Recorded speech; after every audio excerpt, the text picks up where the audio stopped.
Alright, welcome back to another episode of Dwarf Fortress Adventure Mode.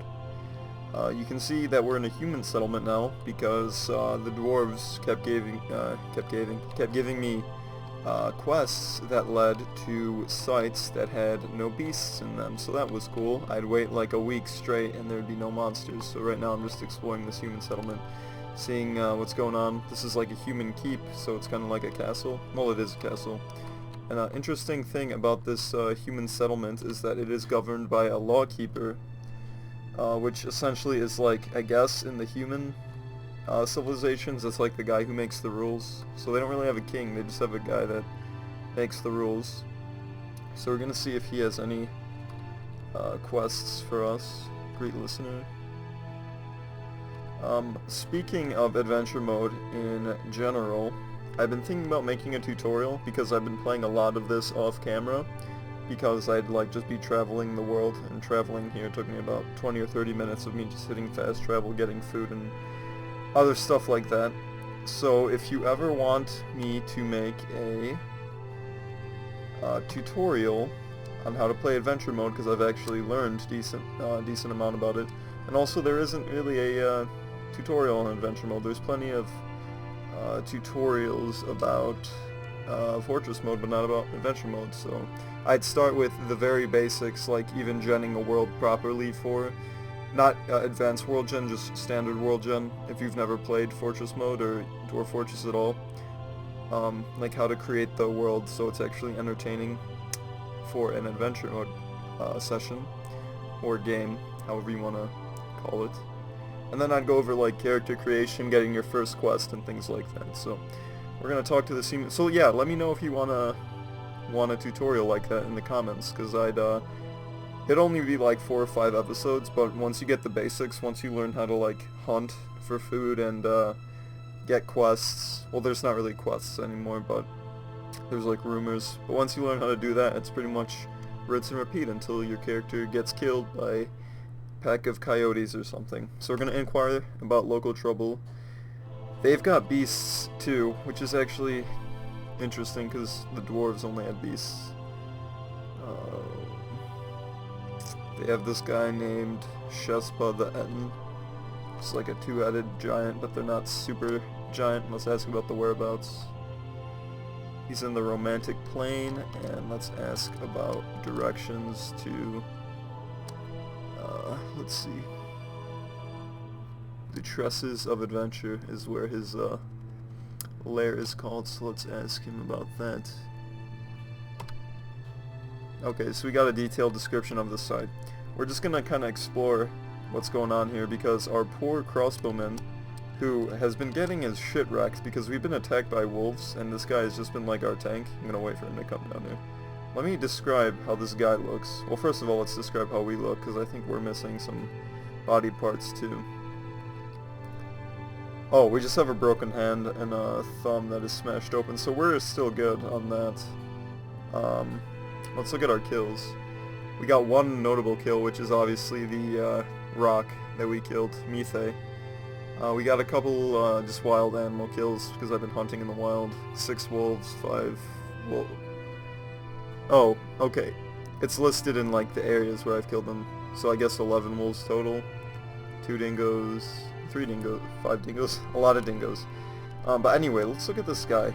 Our poor human crossbowman, who is very fat, by the way. He's missing his left back teeth, and his second finger on his left hand, which is kind of useful if you're a crossbowman. Kind of need that. He also has a bunch of scars all over his hand, because he keeps getting bitten by wolves, because he kept... Oh, and there's some good stuff here. He kept getting bitten by wolves, and I'm like, why is this guy just not using his crossbow? And it turns out he ran out of bolts, so we're taking some stuff from the humans, and we're gonna give it to this guy in exchange for this guy's crossbow, so he can actually be an effective fighting force instead of trying to bash everything's head open with a crossbow like he's been doing.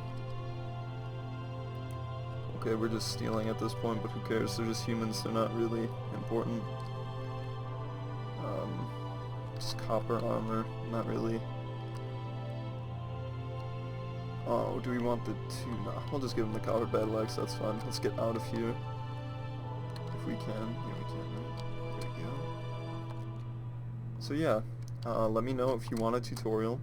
So I hope this guy, our little crossbowman friend, will let us trade with him now. Let's just bypass the greeting and exchange. You give me this, and I'll give you... Well, I forgot how the trading menu worked for a second. We'll give you the copper shield and the copper great axe if you give us that. Okay, but you gotta equip it, right?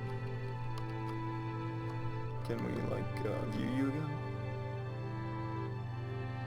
Well, he doesn't have anything equipped, so I'm not sure how you're supposed to get him to equip stuff. So let's talk to him.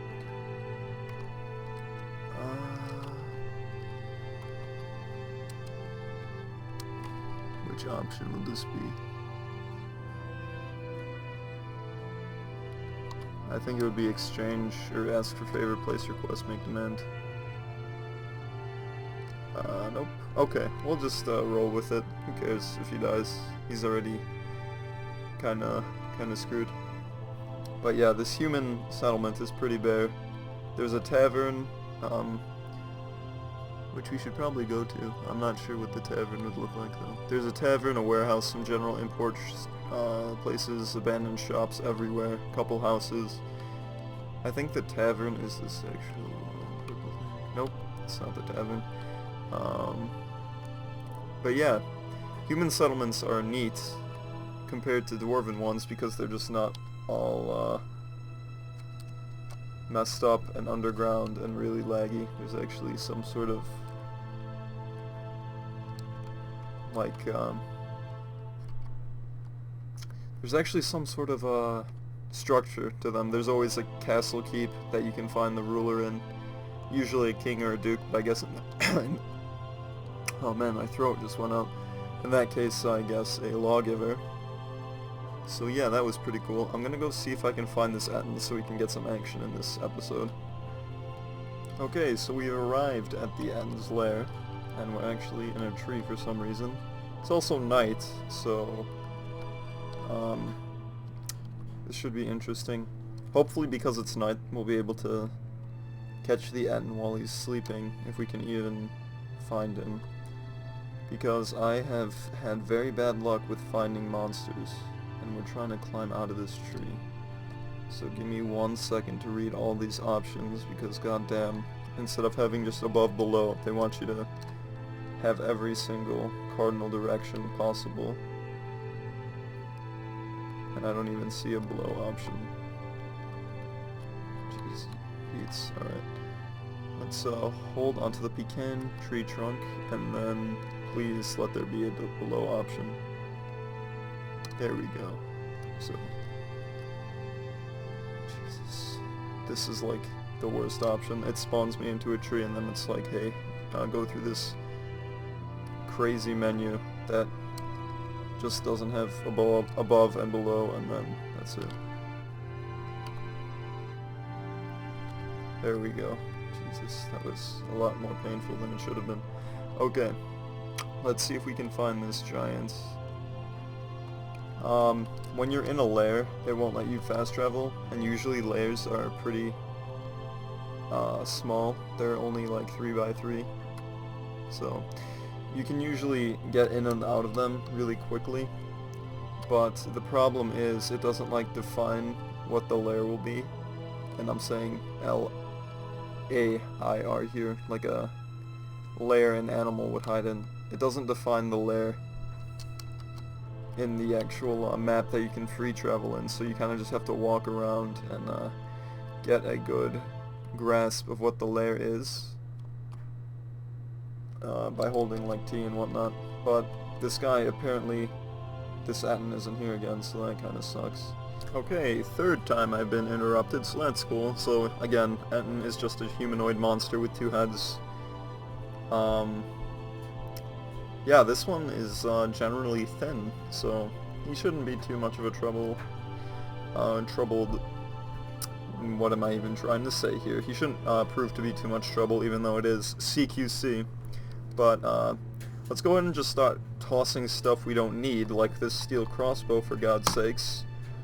So the spinning steel crossbow strikes the end in the right lower leg, bruising the skin, so we're already doing some damage. He's gonna attack us, and we don't have our weapon drawn. There we go. We're gonna block, because we're skilled at blocking. We're gonna block this punch. Nice work, Likot. He's regaining his balance from charging at us, so we're gonna go ahead and land a tricky strike with a stab of our spear. He jumps away. The human crossbowman punches the Etten in the right neck with his right hand, bruising the fat. Okay, he's just not gonna use his crossbow. The Etten is saying something. Oh, actually our good old friend the crossbowman is telling us that he killed a crab in the humble swamp, so okay, not exactly the best way to intimidate a foe.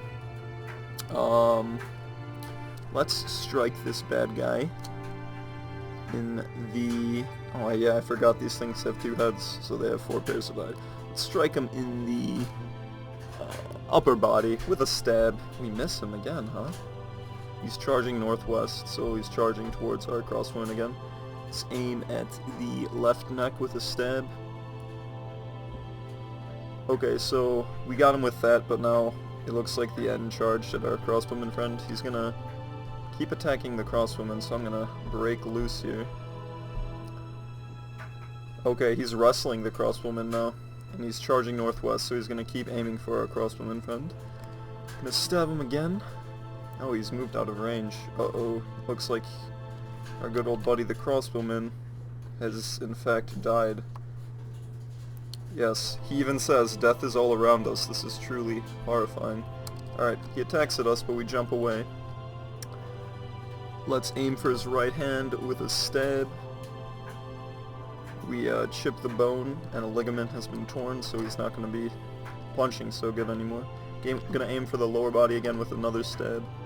Tear apart the muscle, and we tear the guts, so he is looking sick. He misses an attack on us. Let's go ahead and aim for the lower body again with another stab. We tear apart the muscle and tear the stomach.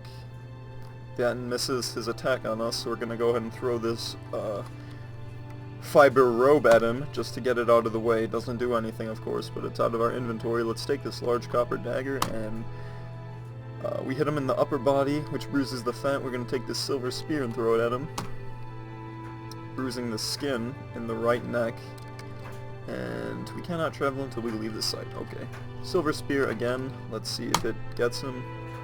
The attack glances away. He's actually panicking now. So let's go ahead and aim for the right upper leg with a stab. He's moved out of range. He is in fact fleeing, so that's weird. Let's go ahead and pick up our throwables while we're at it. Yeah, he's actually fleeing. How quaint. We're gonna pick up this copper great axe, and he's throwing up because he's very damaged at this point. And we're gonna toss it at this Etten, and we tear the muscle. So we're gonna pick up this axe again, and let's just finish this guy off. Let's aim for the upper body with a stab. He's moved out of range. Let's throw this copper axe again. Okay, it hits him in the throat, but the attack glances away. He's actually throwing up like every other step, so this is kind of weird. I'm not entirely sure how this is gonna work. Okay, there we go. Now he's gonna attack us with a grab, so we're gonna dodge east, because that's our only option. And while he's trying to retreat, cannot travel until we leave the site. Let's toss this axe again. Tears his skin. He misses us in an attack. He's regaining his balance. Let's aim for a stab in the upper body. The steel spear has lodged firmly in the wound. We can't do anything here because the spear is stuck, so let's dodge. And he misses his attack. So let's aim for the upper body again with a stab. We break the right false ribs. He retches. We're gonna back up again. Maintain possession of the steel spear. Upper body again, but this time let's bash him with the shaft of the steel spear. Attack it glances away. And man, this Etten is actually proving quite the opponent. There we go. He passes out from overexertion. Let's aim for his upper body again, and we'll strike him with the bismuth bronze shield, which bruises his liver.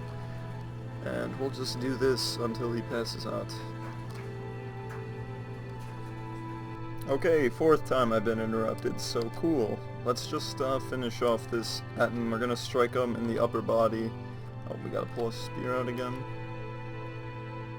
That's kind of annoying. I wish I could re-roll this character and like make him a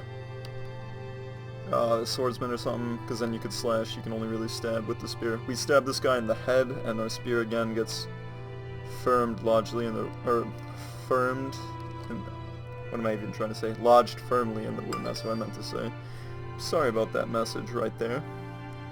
But I'm just gonna keep it, because you know what? This game is quiet, so you need some audio. I'm gonna keep stabbing this guy in the upper body, and it's just gonna keep getting lodged. God damn. Right neck. Let's just bite him in the right neck. Oh, we bashed him there. We didn't want to do that. He's gonna try to grab us, so we're gonna dodge to the south. This guy is pretty much dead. He's throwing up from one mouth and trying to attack us, so pretty sure he's dead. Let's get the right neck with a bite. We tear the fat, and he throws up. I don't know if he throws up on us or not. We're on the ground too. Let's stand up and aim for the left head with a stab. Okay, so the left brain, or the left head, is pretty much dead. We're gonna block the bite, and let's counter his bite with our own bite. Yes, we did it. We bit this guy to death, because he bled out. So, let's go ahead and shout to the heavenly webs, our deity that we follow, and we're going to bypass this greeting, and we're going to brag about your past violent actions. I am the foe of Shezpa Moav Zephyr, whom I buried alive under a mountain of hatred. So that's pretty grimdark. But yeah, we killed a two-headed giant, so there we go. We also lost our poor little fat crossbowman, so rippy dip to him. And yeah, don't forget in the comments, leave a comment if you want a tutorial, because I'll definitely make one. And also don't forget to like and subscribe, and I'll see you next time.